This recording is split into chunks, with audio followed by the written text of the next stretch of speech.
هێزەکانی پۆلیسی سنوور بە بڕیاری حکوومەتی عێراق سەرقاڵی سیمڕێژکردنی سنووری نێوان عێراق و ئێرانن لە باکووری قەزای خانەقین و ڕۆژهەڵاتی ناوچەی گەرمیان. بەشێک لە دانیشتوانی گوندەکان ناڕازین و دەڵێن سیمڕێژکردنەکە دەکەوێتە قوڵایی زەویە کشتتوکاڵیەکانیانەوە. تەواوی سنووری نێوان عێراق و ئێران تەلڕێژ بکە. ئێمە لاریمان لە جێبەجێکردنی ئەم بڕیارە نییە بەڕاستی.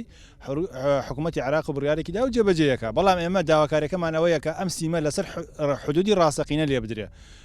ئەمە مقاولێک جێبەجێیەکە، ئەم مقاولە نایە بچێتە سەر شاخەکان. زەویەکانی ئێمە یا چەمە یا شاخە، حدودەکەمان ئەستەمە.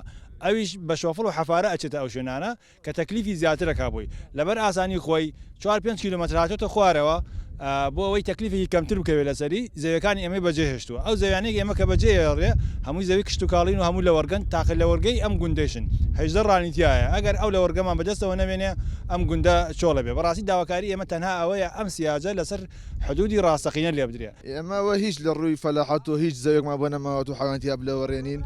ئەگەر ئەوش نەمێنێت بانیدوبانە هیچ حیوانیتیان نەمێنێت، چونکە زیاد لە 30 بۆ 40 عائیلە مەسرفی لەسەر حیوانەیە. ئەوە لە ڕووی ئاژەڵی کێشەوە هیچ نامێنێت. ئەوەشی بمێنێ لەلایەن ڕاوچیەوە ڕاوەگرێت و ئەوە شێچ و سنووری ئێرانەوە هیچمان نامێنێت. یعنی هیچ دیمانێکی جوانی ئەم سروشە نامێنێت لە مەتیقا.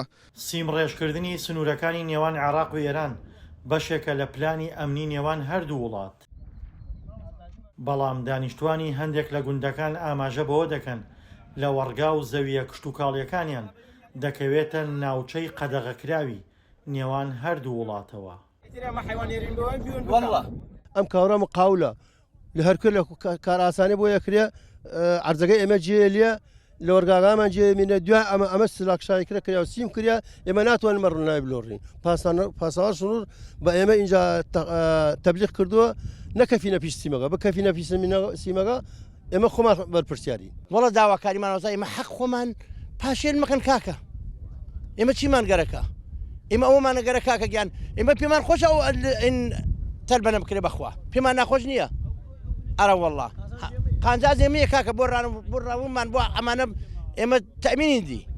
بەس کاکە گیان ئەو هاوردیە ئەو عەرز زەراعیە تو هاوردە 500 مەتر لە حدودەگۆ دووراوردەسە خوارەوە کاکە.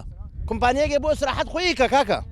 دەنگی ئەمریکا پەیوەندی بە بەرپرسێکی پۆلیسی سنوورەوە کرد و ڕایگەیاند نیگەرانی دانیشتوانی گوندەکان بۆ هاتنەناوەوەی خاڵی سەربازی ئێرانی و لە دەستدانی لە وەرگا و زەویەکانیان گەیەنراوەتە بەرپرسانی عێراق و چاوەڕوانی وەڵامن. دڵشاد ئەنوەر، دەنگی ئەمریکا، گەرمیان.